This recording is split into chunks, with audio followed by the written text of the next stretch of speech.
This book read like a nightmare, but the kind where you wake up and realize, hey, that was really scary, but the plot was cool.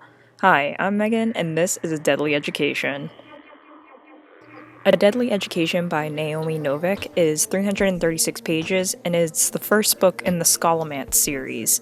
And while it's pretty much a dark academia version of Harry Potter, it puts a new spin on the magical world of British wizarding schools, which is all I ask for if you're going to take a concept that has been done before. You have never been so lucky or so unlucky to be sent to the Scholomance, a school for the magically gifted where failure means certain death, but for real.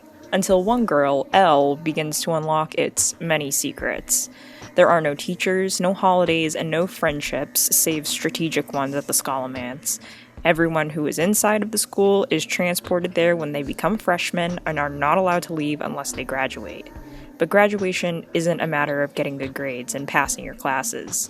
It's a matter of survival in a place where around every turn there's a new monster more than happy to eat you up, and the other students are looking for any advantage that is going to get them past the graduation gates.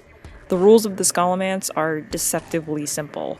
Don't walk the halls alone, and be aware of the monsters who lurk literally everywhere.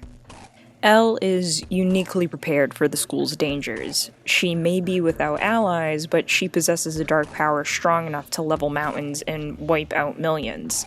It would be easy for her to defeat the monsters that prowl the school. The problem? Her powerful dark magic might also kill all the other students. People who read A Deadly Education either love it or hate it, and I will start out by saying that I am in love with it. But I'll go over both sides of the coin.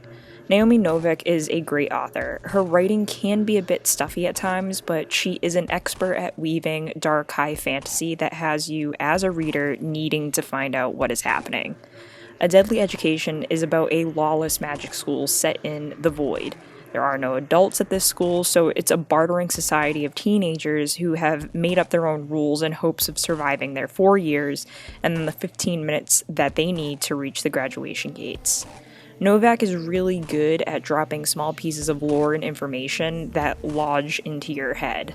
The monsters that she comes up with are gross and fascinating. The history of her world is just dark and mysterious enough where you want to know more, but she doesn't tell you everything, leaving the rest up to your imagination. Like I said, it reads like a nightmare, and that is the kind of fantasy that I'm into. I even like the fact that Elle, our main character, isn't perfect. No one really likes her, and she's kind of useless a lot of the time. Sometimes it's nice to have a main character that's just whatever. As for the cons, stylistically, Novak's writing can be confusing and her sentences convoluted. I had to go back and read a few of them a couple of times to make sure I got what she was saying. There's also the fact that the book is told through Elle's inner monologue and that she's not a horribly likable character. The other characters in this book aren't likable either, but who would be likable if they were put in a magic school version of the Hunger Games? So I give A Deadly Education 4 stars because it grabs the imagination, and I am already looking forward to the next book, but also because it shows that even though everyone is supposed to be given a fair chance of survival, just how connections, money, and the lack thereof can spell success or failure.